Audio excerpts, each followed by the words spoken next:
Good evening, everybody. Welcome to Evoke Therapy Programs broadcast. Today is Tuesday, January 14th, 2020. Tonight's broadcast was requested and even suggested by a friend of Evoke. We're going to be talking about co parenting and parental alienation. We've talked about co parenting in the years past, but we haven't focused on the idea of parental alienation.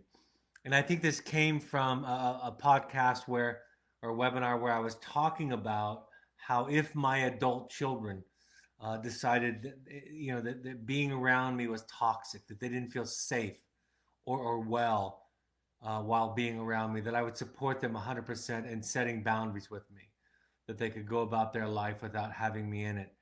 And of course, making the point after I say that, that when you support somebody at that level, they don't want to be away from you, right? If they're allowed to have that boundary, those are the kind of people that are compelling for us to be around. But when I said that, somebody asked the question, followed up with questions and comments about parental alienation and how we deal with it.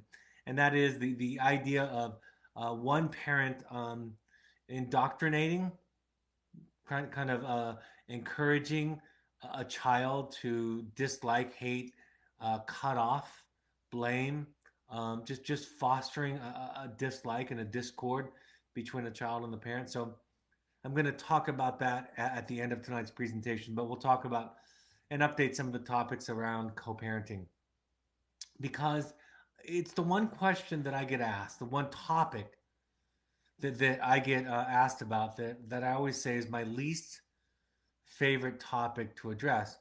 And it is because you are at a disadvantage. There's no soft way to say this, but you're fighting a fight with one hand tied behind your back. And there's no way around that. I have some good news tonight, but that can't be skipped. We can't ignore the fact that you're at a disadvantage. So I'll talk about co-parenting and the challenges that come with co-parenting. I want to make this point this evening that in many cases, some of the greatest challenges with co-parenting don't come always from divorced families, that sometimes intact families and marriages have similar challenges or maybe even as great a difficulty in co-parenting as divorced families. Um, so it doesn't necessarily um, just rest with families that have been divorced. It can be more challenging or challenging in a different way, but it's not isolated just in those families. One of the questions I get asked is what if my co parent is my youngest child, right? What if they are as compromised as my children? And again, I'm not going to make a lot of distinctions this evening between intact families and families that are divorced, but that kind of emotional maturity that shows up that you feel like you're always having to be the one that does the heavy lifting with parenting, that's being willing to be the bad guy, that's willing to do the difficult thing with your child, and that can be a challenge. The first thing that I want to share with you is my own experience. There's been times in my life where my co parent has felt like a drag on my life and my children's life and the relationship between me and my children. I can tell you that. Um, and what I've learned is to play the long game, to realize that in moments of distress and moments where I feel like I feel a sense of powerlessness, where I feel like my co-parent is undermining me or is not at the level of maturity or evolution that I am at in terms of my ability to see the issue and see what the child needs, that if I play the long game and understand that this is a long book and any of the feelings that we might be experiencing at a given time don't tell the whole story.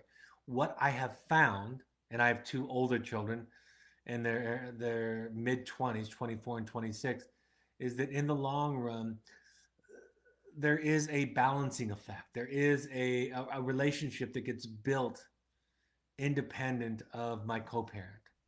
And that my qualities, positive and negative for that matter, my qualities get passed down to my children. And they're not completely under the influence of my co-parent, and like I said, that can be for better or worse. So be patient with the process. I always make this distinction. It's very important because I want to erase any of the objections as I talked about tonight with this idea. If you think you need to take legal measures, if you think that the kind of neglect or abuse or poor parenting has risen to the level where lawyers can get involved, and this is, of course, usually in the case of divorced families, but maybe you're married, and then the question is, would it be best if we got divorced? Talk to a lawyer. Talk to a lawyer in your area who practices family law and who can advise you on what your rights are. You will be surprised at times. You'll be surprised at the answers that you get, that the courts aren't going to see some of the distinctions that you might make in parenting. And so at least you know what your rights are. And so again, I want to take away any potential objection that you might have to saying, well, he doesn't understand the level of seriousness. The fact of the matter is, talk to a lawyer. Make sure you know what your rights are. And if you need to file a motion, if you need to change custody arrangements, if you need to get a divorce for the safety and well-being of you and your family, then you need to do that. And by the way, this goes to a very, I think, an important larger principle, which is no therapist on the planet ultimately can advise you when to make important decisions. Now, if there is child abuse involved, a therapist is mandated to report it. If somebody's life is at risk, there are laws around reporting that. But aside from those issues, it's not appropriate for a therapist. You can't really rely on a therapist to tell you when is the right time to take legal measures. So talk to a lawyer. Know what your rights are. Know what the watermarks are, so to speak, um, for your rights in parenting, and what the law is likely to rule on your own opinions. I know a lot of us play lawyer at home, right? We've seen enough episodes of Law and Order that we think we know what the law is, and I found more often than not this can give us a reality check, and in many cases, peace of mind. I have a lot of questions about being on the same page. Early in my career, I think it's because it's probably what the textbooks say, that being on the same page was almost tantamount to anything else in parenting, that any kind of difference between intact or divorced co-parents was more important than anything. I don't believe that as much as I did when I was younger. I think it's okay for people to have differences. It's the undermining, right, the parental alienation, which we'll talk about in more detail later, that really becomes the problem. But my children know that my wife and I have different ideas about parenting and different values. And even my children know at times that certain things around me, I don't take offense to swearing, for example. So around me, it's okay. Around my wife, it's not okay. And I support her 100%.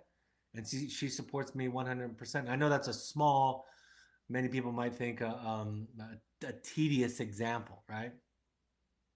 But I've just learned more and more that children can survive it, and they can know that one parent might have a stronger opinion in one area or another. Now, if that becomes a pattern and a theme over time, some co-parenting therapy or couples therapy might be helpful to guide you to figure out why there's this pattern. There's often a bad cop, good cop dynamic. I'll talk more about polarization later. So if there are themes that seem fairly consistent, then co-parenting or couples therapy can help with that. Co-parenting coaching even. But I'm more open than I was when I was younger. When I was younger, it was very black and white. Our professors told us that, like I said, being on the same page, that you had to go behind closed doors and have your conflict and then come out and act as if you both came to the same conclusion. And even with my co-parent with my older children, with my first wife, um, they've survived. quite well, actually, understanding that we have two different philosophies. And I think they've taken advantage of both strengths. I know my ex-wife has some strengths that I don't have, and there's actually been times in our co-parenting lives when I've encouraged her, supported her, and being there in certain ways that where she was more equipped than I was, and vice versa. But the kids know and have survived the knowledge, the experience of that not all values, ideas, principles in both houses were exactly the same.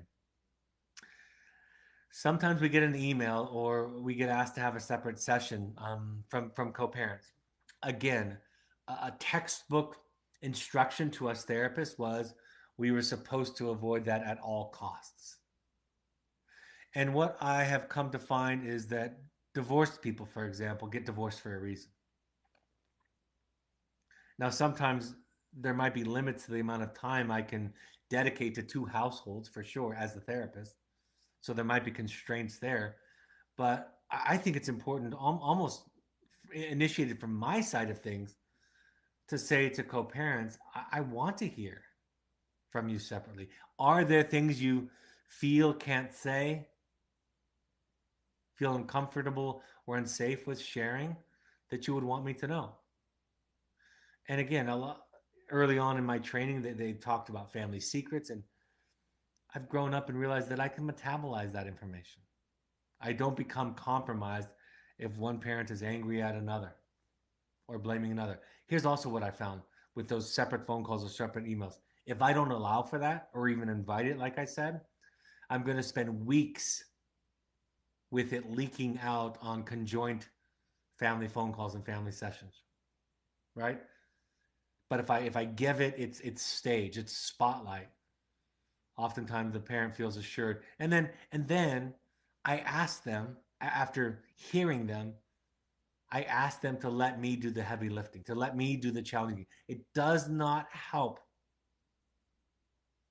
when a co-parent is the one confronting their co-parent, even in cases where it's needed. It's most likely going to be some kind of leftover dynamic from the marriage if they're divorced, or some continuing dynamic if they're married, and I can do it more objectively. I'm more likely, the therapist is more likely to say it in a way that's not going to provoke a defense. Sometimes in co-parenting we have to let go. Again, accounting for the fact that there are legal watermarks of neglect and abuse that you have to find out about, but a lot of it is we have to let go. And mostly for me is the idea of obsessing. We start to get into the idea of codependency, trying to control other people. Codependency is just an addiction of controlling other people. Now, we codependents don't call it controlling, we call it helping. But it is the idea, similar to the person who struggles with a substance abuse disorder, that if the things outside of me, if those things can be controlled and organized and set at right angles, then I could have a sense of inner serenity. But like all the work that I talk about, that inner sense of serenity must come from inside of us. If our children or our co-parent need to be a certain way for us to maintain an adequate sense of serenity, we're not really living in recovery. So when we become obsessed with the other, I remember I was talking to a co-parent, a divorced co-parent, with a fairly acrimonious divorce and co-parenting situation many years ago. And one of the co-parents asked me the question on a phone call, on a separate phone call. Give me the feedback. Just hand it to me. I can take it. And I said to her, I think sometimes you can become overly focused on your ex-partner, your co-parent, and that can get in the way of showing up for your children. And her response to me was, who told you that? Did he tell you that? And I kind of chuckled and I said, do you hear it? I said, no, that was my experience. But her brain was so trained to focus on the faults and flaws of her co-parent that she couldn't not have that thought.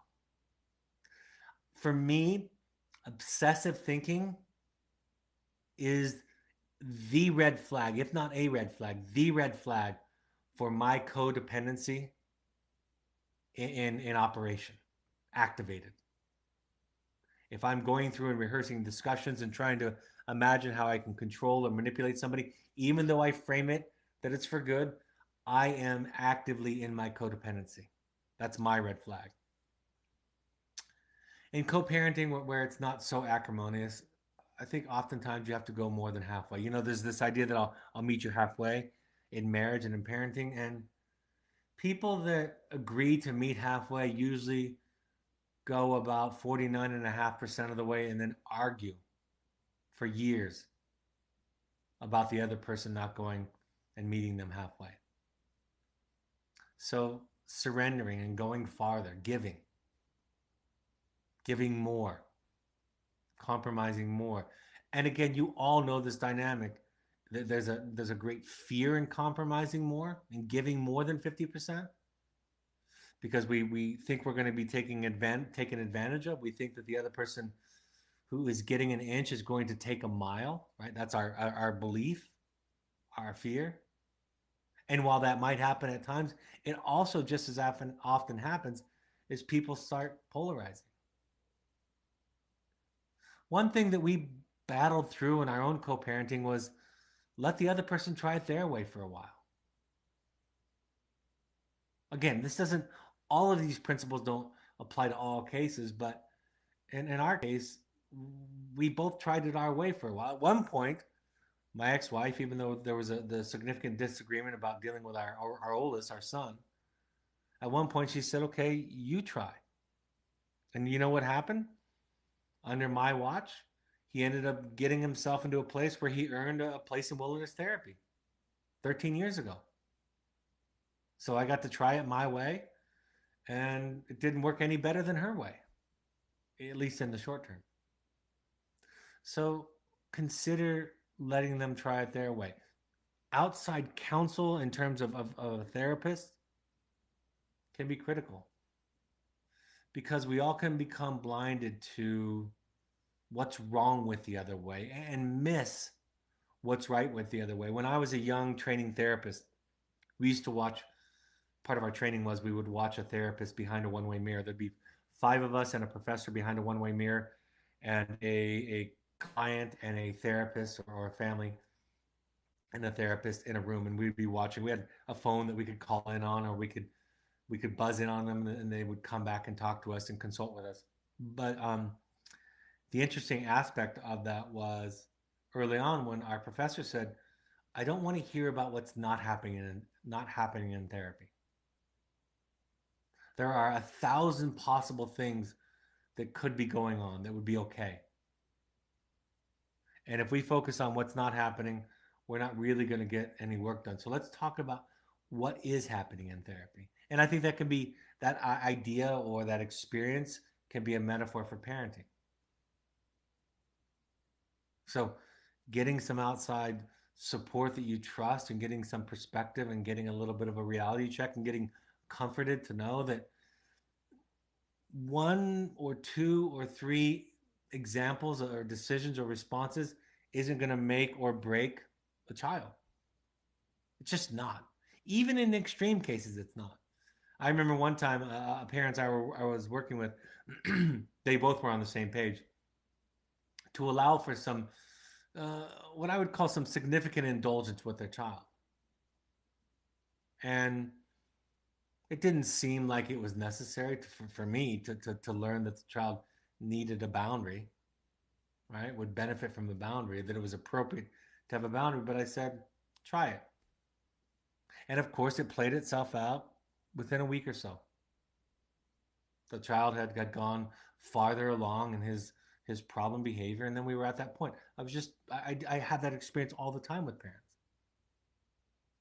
And parents, because of our fear, right? Because our the fight or flight part of our brain is so activated, we imagine all kinds of catastrophes.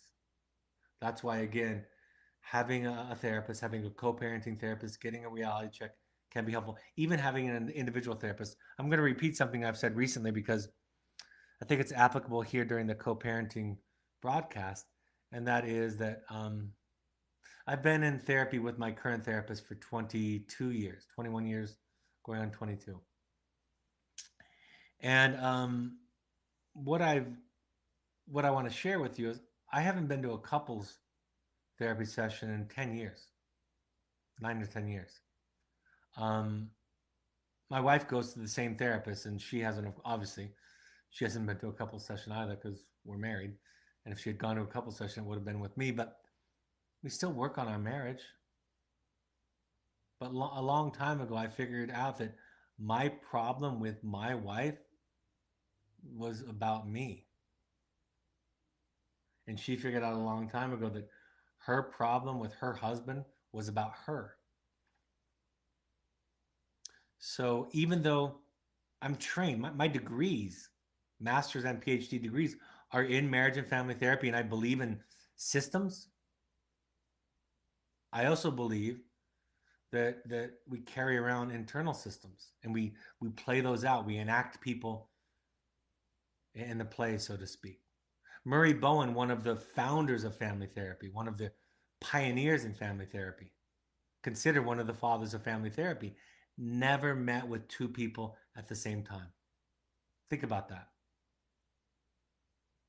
One of the foremost pioneers, considered one of the fathers of family therapy, never once met with two people at the same time. But he thought in terms of systems. Um, it's okay to let it go. You know, when your children, you don't have to correct everything that your children say about you or have heard about you. There's a line, of course, but I would err on the side of not defending yourself. Again, when you play the long game, and I've learned this. I've learned this. I have two older children, like I said, from a divorced wife, a wife that I'm divorced from. Um, she leaked, I leaked, but in the end, our children came to have a relationship with each of us based on us, on who we are, on how we showed up. So err on the side of not defending yourself. Less is more. Less information for sure. The need to be the good guy, right? The need to be the good guy is a weakness that your children can innately sense. The confidence and sense of self that comes from knowing that you're okay is also something that they can sense. And by the way, that parent, that person, that adult in their life that is okay with themselves is a source of strength and safety, a safe harbor for them. So in the long game, they'll feel safe with you. And like I said, that leads me to be safe for your kids. Here's the best news I have to tell you tonight.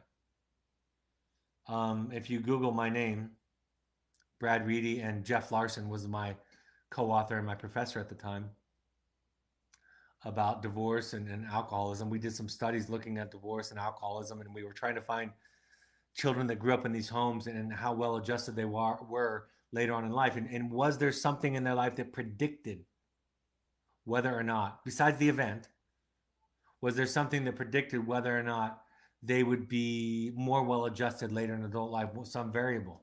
And the thing that was the predictor was the that they reported that there was one person in their life that was consistent, that saw them. This relates to the next podcast I'm going to do on my webinar on Thursday. That just having one person, now ideally you would have two or more people that saw you, but just having one person in your life who sees you can mitigate other traumas. So if you're that one person who sees them, which by the way is based on, if you know my work, is based on having a healed and well understood sense of yourself and your own history and your own childhood. If you've unwound the trauma or the messages of your own childhood and found yourself and built upon that, you can be there for your children. You can be there to see them, and that will make a difference. That's the good news I have for you, and that's what our research shows. Be a part of the solution. you know, it's so tempting to blame your behavior, excuse me, your child's behavior on the other parent. That's probably one of the most common co-parenting symptoms that I see, if you will, when there's a problem. And you know, I can see that my children, like I said earlier, acquired some of the strengths and weaknesses that I brought to the table and my ex-wife. But why focus on what I can't control?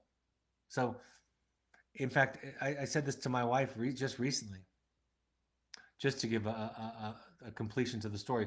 My ex-wife and I are very good friends right now, and she was over with us for the holidays. She was the only one outside of our immediate family, her and her daughter, that were over with us for Thanksgiving and Christmas, both this year and last. So it's one happy family. But there were some tense years during our older children's adolescence. Um, but just recently, I just told my wife, I said, I was talking to my therapist about our older children, our children, and some of their challenges, and I was trying to kind of look back into my own self and find out where those things might have been originated in me, which is the practice that I'm encouraging you to adopt. And it came to me as actually an exceptional thought, which is I forgot that they had more than one parent, that it might not all be me, but, and I get asked this once in a while, why spend a lot of time figuring out sources of your children's pain that's not you? I suppose it makes you feel better. Maybe there's something you could do to rectify or help them heal that, but that's really their job to figure out, right? That's each individual person's journey responsibility to figure out, was what hurt me? What am I carrying around? And as a parent, I would strongly invite you to make your focus, what did you do or what didn't you do? Because there's plenty there. There's just plenty there. Like I said, let therapists do the heavy lifting. And what I mean by that is if there are challenges to be made with your co-parent, let them do it. At Evoke, I will tell you this: an offline conversation or email, if you feel like they're not getting something, should be fine. You hand it to them, and then you can let it go. I've informed you of my concerns, my questions, my anxieties about this. Now it's your job to manage. And just because they don't come in guns a-blazing on the next session doesn't mean they haven't taken it into account. And we want them to come in guns blazing, don't we? Like I said, decide on safety and good enough. If it's not safe, talk to a lawyer. Being right is not all that it's cracked up to be. And the need to be right, which is different than just being right, but the need to be right is evidence of an underdeveloped sense of self that your children can sense that they'll feel responsible for. So in families where there's co-parenting discord, just like everything I talk about, you need more support. I was just recently watching a self-help guru on social media, somebody that I actually admire in many cases. And she was giving some advice about a certain dynamic. And my thought was, she's giving this kind of manualized step-by-step process that you can control other people, and you can't. You just can't. And if there's anybody that wants to prove it to you, it's going to be your spouse or your ex-spouse or your children, probably in that order. So you just learn to show up as you, and you get rid of the crusade. Like I've said many times on these broadcasts, the wars from all history and time have been fought over who's right and who's wrong. A great book for that is The Anatomy of Peace. It talks about it very, very clearly. My chapter in my podcast on the myth of being right, and the chapter on the myth of being right in my first book also talk about that. And the second book that I'll be introducing you to very soon also talks about that. I have a draft of the cover tonight. I'm going to share with you by the end of this tonight. I think this next idea is, it takes some courage, takes some heroic effort, because you have to look at yourself, which is separating your need from the child's need. It's just important. See, with our co-parents, we have a dog in the fight.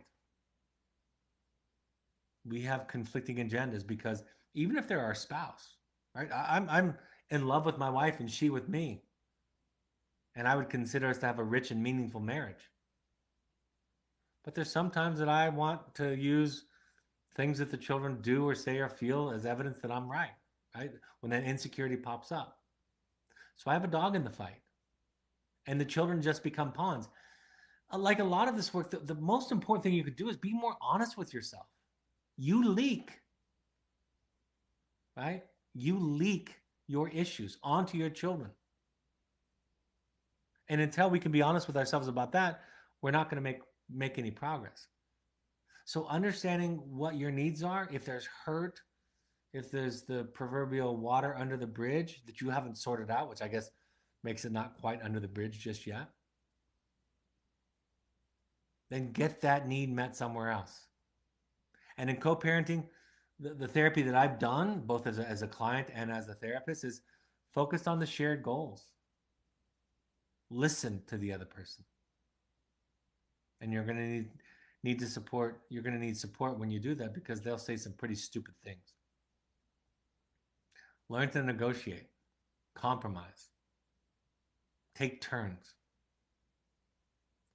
and then let go or don't let go.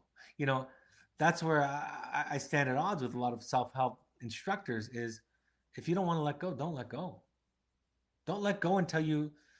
I was talking to somebody today about surrendering. They were inquiring about the program for their child, and they were talking about they're not quite yet ready to surrender. And I said, don't if you don't want to. Which, by the way, gave them permission to kind of just be themselves. And by the end of the phone call, they started to talk about surrender. Like, I can't control it. I can't manage it anymore. I need help. I might need to try something different. So let go or don't. And don't let me or anybody else talk you into or out of one thing. That's just the therapist's need. That's just the therapist's codependency, trying to control you. So let's make a list of some don'ts. The most obvious one is don't talk with your child about the other parent. But more important than that, because that one's kind of easy, and we delude ourselves about that all the time. Do not imagine that you do not leak. You leak. We all leak. I leak about my wife with my children, and I'm in love with her and want to stay married with her. And she leaks with the children about me. So don't fool yourself that you don't leak. And that just means that some energy comes out of you. Eye rolls, sighs, passive comments. If you can be honest with yourself about your leakage and own it, you can work on it. If you deny it, it gets more and more out of hand. Be careful not allowing your child to replace the parent in terms of validation. See, the greatest challenge for single parents or parents that are raising children separately is that the child then becomes a greater source of support to the parent, or they get asked to or invited to play that role. And it is harmful. You need other sources of support if you are in a conflicted co-parenting relationship. Period. It's not a weakness. I have my wife and she has me. We're an intact family. Even my ex-wife now and I, we are a wonderful cohesive team.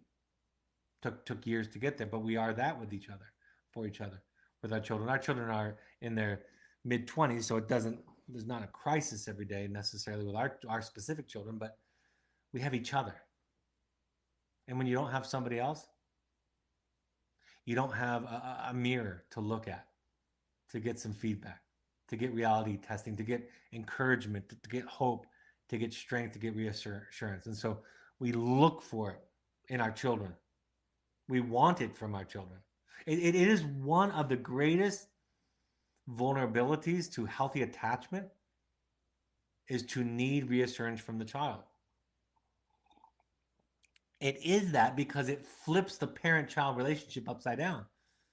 Because the child is supposed to be getting a sense of safety and well-being from the parent, not vice versa. And the minute that you require it, ask for it, need it from your child, the minute you neglect yourself by not going to other sources and leave that hole, whether you think you're asking for it or not, the child feels a gravitational pull to fill that hole, and it compromises the attachment.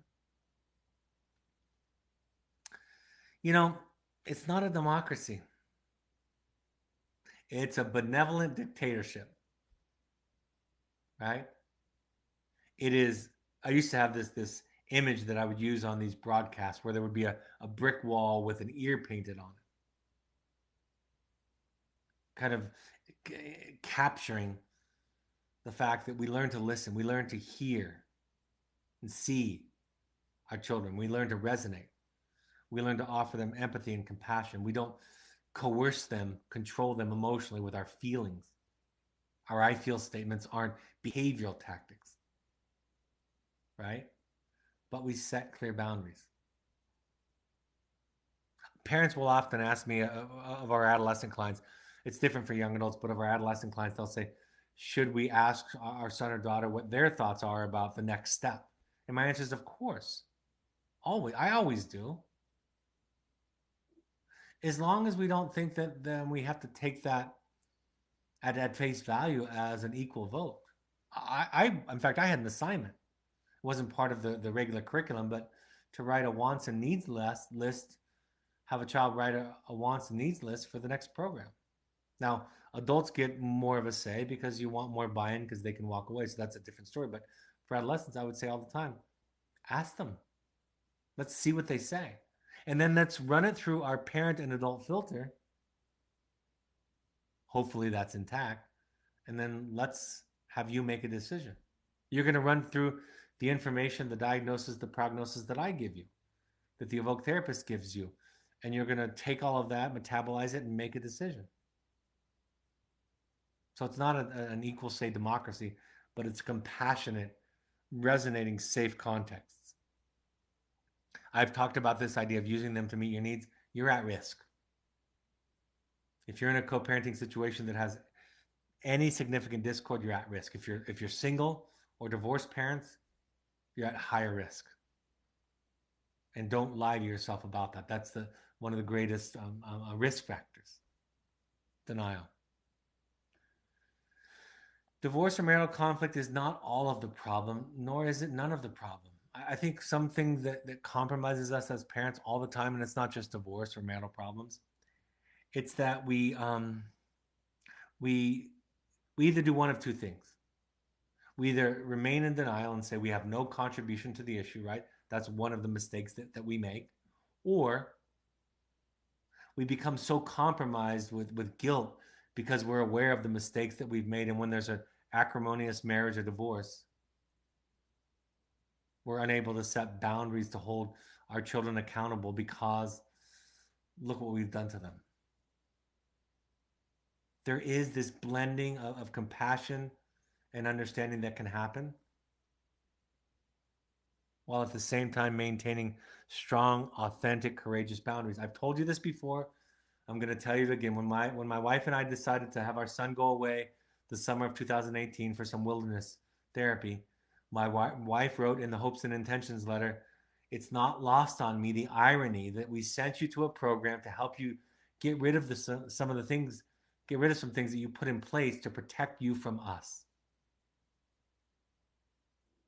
Again, she wrote, "It's not lost on me the irony that we sent you to this program to get rid of some of the things that you put in place to protect you from us."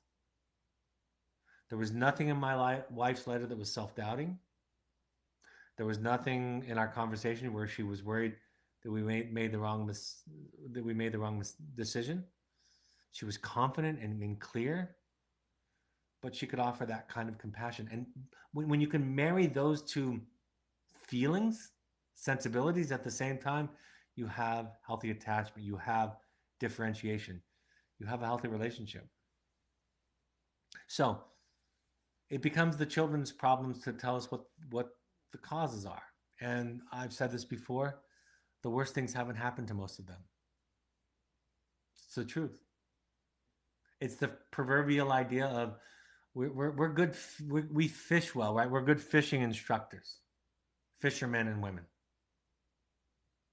So we know what bait to use. We know the certain parts of the lake to go to look for certain fish.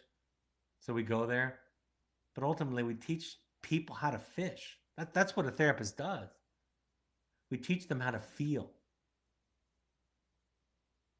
And what we learn is it's usually not one thing, it's usually a lot of things. There might be some things that are bigger than others. It's not all adoption, and it is some adoption. It's not all divorce, and it is some divorce. It's not some of the bullying or the learning differences. It's some of it. It's somewhere in the middle. And the child's job or the adult's job in therapy, even at our age, is to figure out what that is, to figure out where we hurt, what we're defending, where it came from. Allow the therapist to do the heavy lifting and the teaching. I've talked about the unified front. Be overt and respectful, but you can have differences. Keep the divorce details to yourself. One of you might be the villain in this story. I've seen it over and over again. If you make that case to the child, they will know in their hearts that it comes from a place of being compromised. And remember this, it doesn't matter if your ex-spouse is a dastardly person. Your child still carries around a part of them, identifies with a part of them. And if you beat up the ex-spouse, even if you think it's deserved, even if they were the villain in your divorce, your marriage story, you're doing it to the child. I remember one of my first lessons as a therapist is one of my teachers was talking about a teddy bear. A child brought a teddy bear into session. And she talked about the teddy bear with the young child and took the teddy bear and treated the teddy bear like it was the child. And she taught us and talked about this. And she said, it is part of the child. The child identifies with it. I've seen children who are the result of significant abuse, even assault, neglect from one parent. And there's still identity with them. And so, unless you take into account that when you're vilifying your ex partner, you're also doing it to the child, you'll never see with clarity the harm that you're potentially doing there. Polarizing. Think of a teeter totter, right? What happens in most parenting families, co-parenting families, is it happens with all of us, intact just as much as divorce, is you move out away from center, and what does the other person have to do to keep balance? Move out away from center on their side. And if they move out farther away from center on their side, you have to move away from center on your side until you become on opposite ends of the continuum. One of the very common continuums to consider is nurturing versus boundaries. One parent can often take, in these polarizing situations, the lion's share of boundaries. The other parent then is overcompensating with nurturing responses. And then you end up in places that aren't even authentic. I've done it. You end up taking a position that isn't really you because you're trying to compensate for what you imagine is a broken part in your co-parenting partner. So we take the risks to take a step toward the center. If we're the one that is inclined to nurture and compromise boundaries, we take a hard line around boundaries. If we're the one on the other side that is inclined to focus on boundaries and doesn't necessarily have a nurturing response, then we try a more nurturing response. Role reversal can be powerful, but polarization is a symptom that oftentimes really exacerbates parental differences and conflicts. Focus on goals instead of a means to an end. I mean, that's just a common sense idea, right? Should you get to decide the priority. Is unity more important than the differences, the means to get to the goal? like I said, I've learned being at this parenting thing for 26 years that I have become more flexible in my ideas about parenting. I've been willing, I've become more willing over the years to let my spouse or my ex-spouse try it their way, or for us to try it their way at times. And at times we've also agreed to disagree, and the children, like I said, have survived that.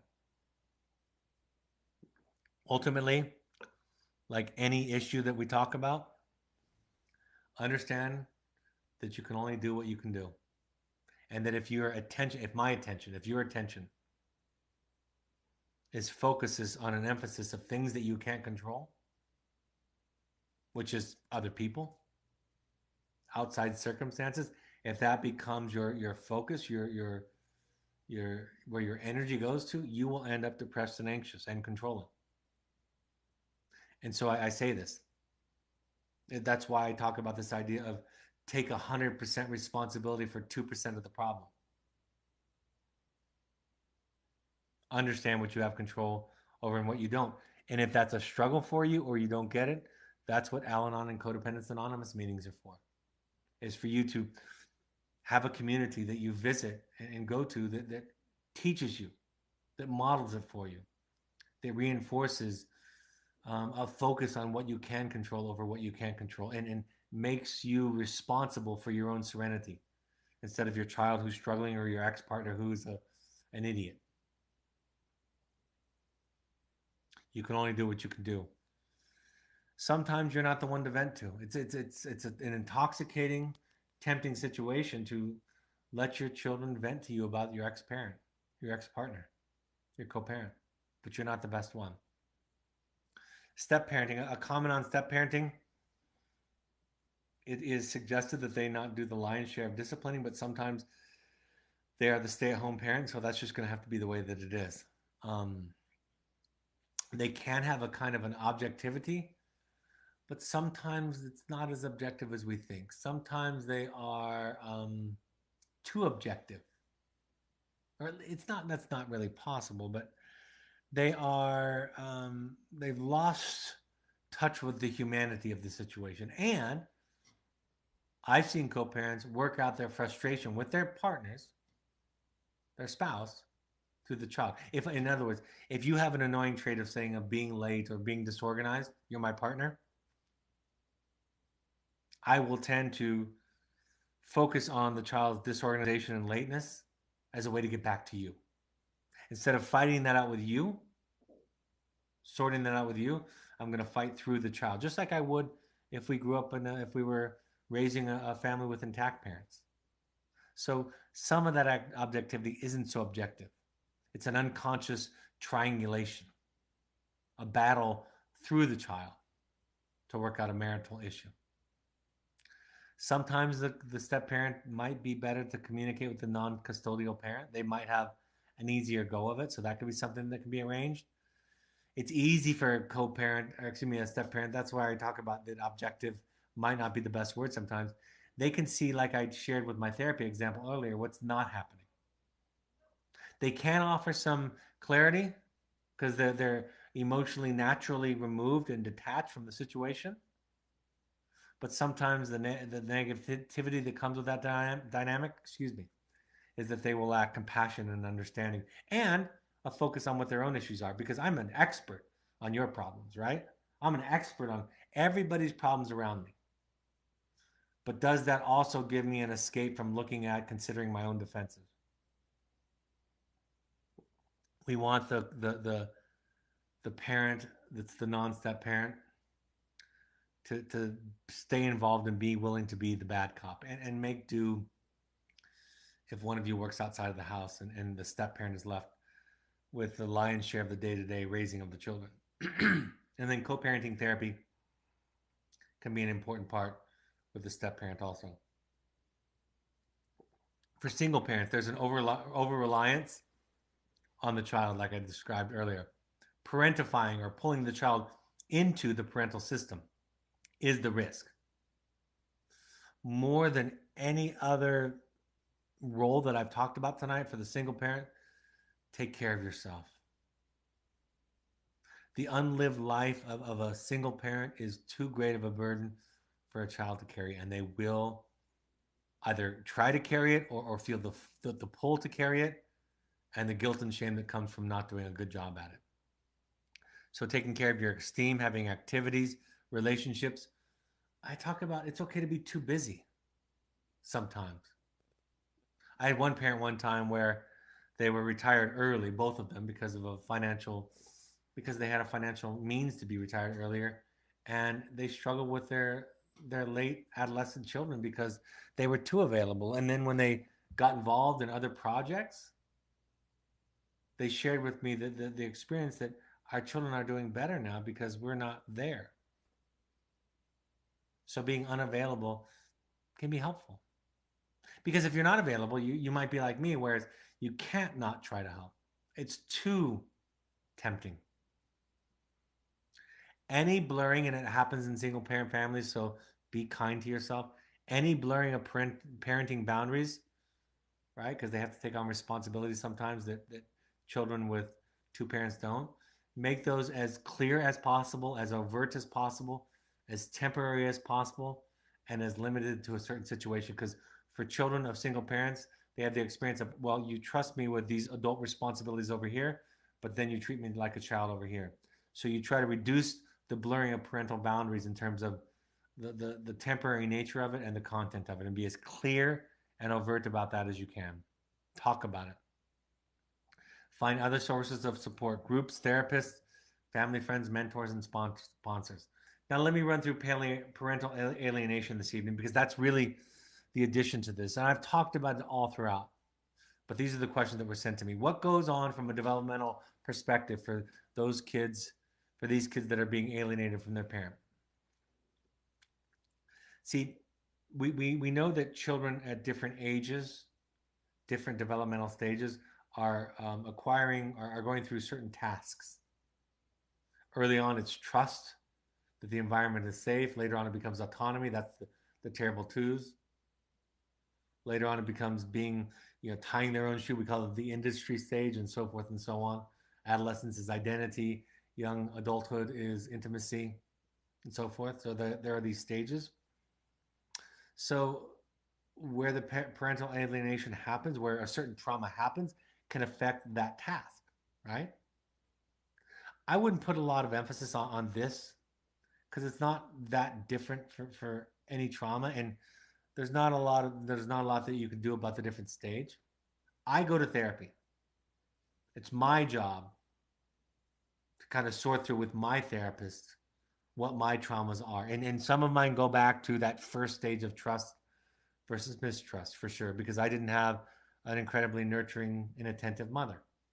Now I don't remember. I have no memory of that. Later on, I saw that in my later years, of course, and as an adult. But I didn't. I don't have an awareness of 2 years and younger. But I do know that.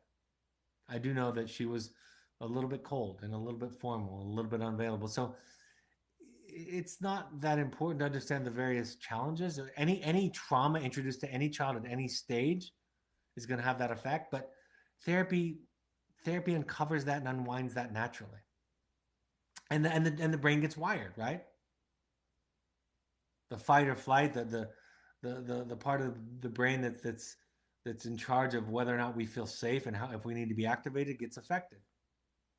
Sometimes it's pre-verbal trauma, nonverbal trauma. That's why we do experiential therapy in wilderness, is because the talk part of therapy isn't always the most effective way, most efficient way to access trauma. Because I was just talking to somebody today, uh, early in therapy, about this idea that you might not have awareness, you might not remember this experience from childhood, but you can kind of extrapolate. If you don't have a sense of self, you know that in some ways there wasn't this base that was provided for you. You weren't seen. You weren't psychologically held. And so you can kind of make sense out of it. So that gets wired into the brain. But again, all these things, that's the great thing about the brain, is it can be unwired or rewired, but it takes time. What I will say to you is, I'll share with you, repeat to you what a dad said to me at a parent support group in Chicago not too long ago in front of the whole group. He said, "I love your program, love your book, love your work, and this takes years." And I was so glad that he said it because he's right. All I hope from all of these podcasts for all over the world as these are heard is that not that this will fix you, but that this will give you a taste, a glimpse of the idea that comes with the transformation that happens when we get reparented. And you stick with it long enough and it starts to blossom. Excuse me. It starts to unfurl, starts to bloom is what I was looking for. What can we do as parents that have been alienated to manage our grief? Get support. Talk to others. Don't talk to the kid. Talk to others. Talk to others. Talk to others. Get a sponsor. Go to Al-Anon. Codependence Anonymous or Families Anonymous. Get a therapist. Talk to an adult. What should we not do? Well, I was going to say don't talk or leak on your children, but don't obsess. Don't do all the things that I've talked about tonight. But really, the answer is don't think that you can handle it on your own. I know you're strong. I know you're capable. I know your life is going pretty well. But don't lie to yourself and think that if you have a child that's struggling or you're going through one of these situations with parental alienation or conflictual divorce, that you don't need help. You're committing the same transgression that a lot of our adolescents and young adult students use, which is, I don't need this. I can do it on my own. It's the same defense. And that's why I share with you every podcast, every broadcast that I go to therapy because I don't imagine that I can do this on my own. And I've studied more than all of you, I imagine, or at least I'm in the top percentage because this is my career. But I don't think that's going to fix me.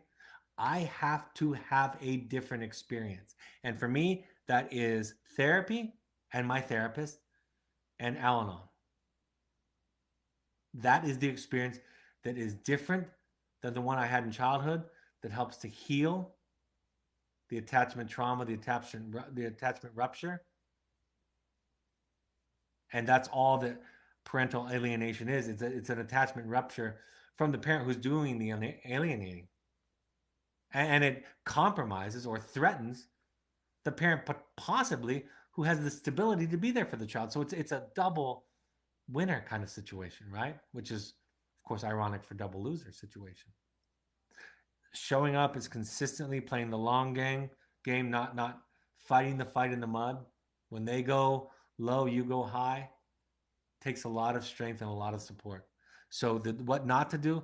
Don't think you can do this on your own. Don't think that you're smart, that you can outthink this. Don't think that you don't need support. The biggest lie that people tell themselves walking around is that they don't need therapy. I've said this before. One of the biggest signs that you need therapy is that you think you don't need therapy, right? And like my colleague, my friend said to me, well, I know that I don't need therapy, so does that mean I don't need it? And I just said to him, his name is Tim. I just said, Tim, no, you still need therapy. You just don't need it as badly as those who think they don't need it. What can our parents, the children's grandparents, do to manage the being alienated? Show up as much as you're allowed. Understand the child. The this is back to why this broadcast originated.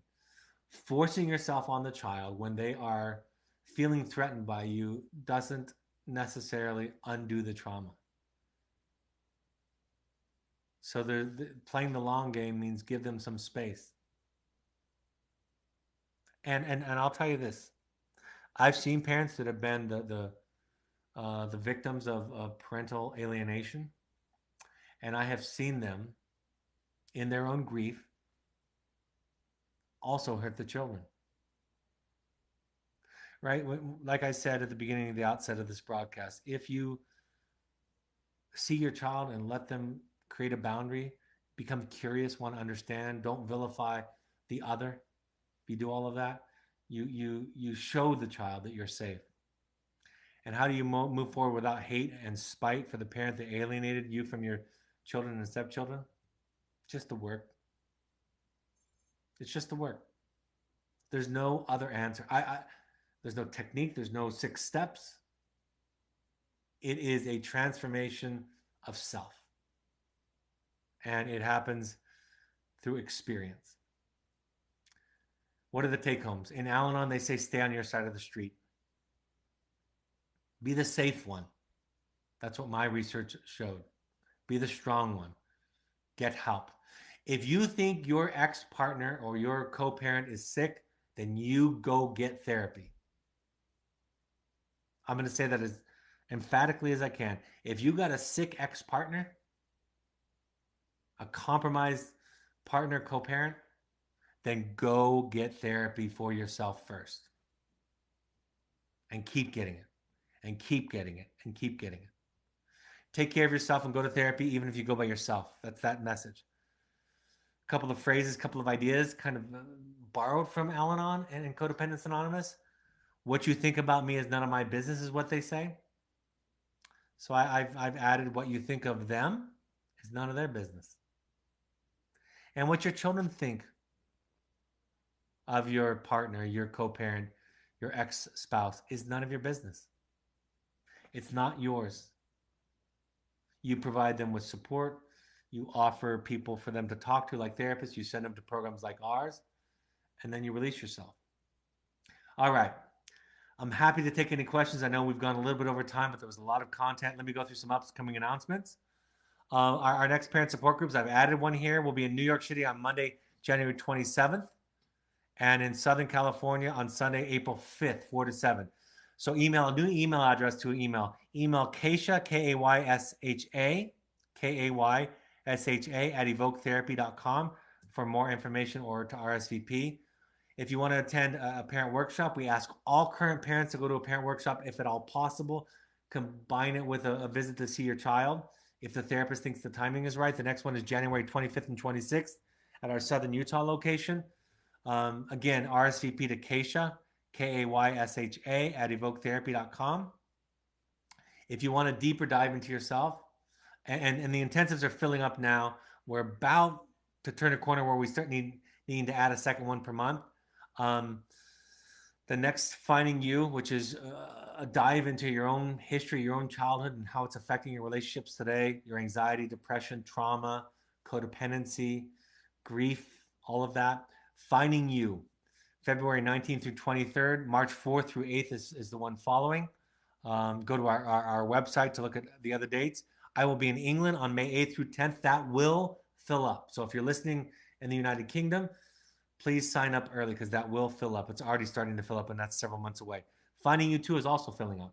In fact, we're probably going to have to release another summer date for Finding You 2, so, which is exciting for us because, like I've said, I believe in this product.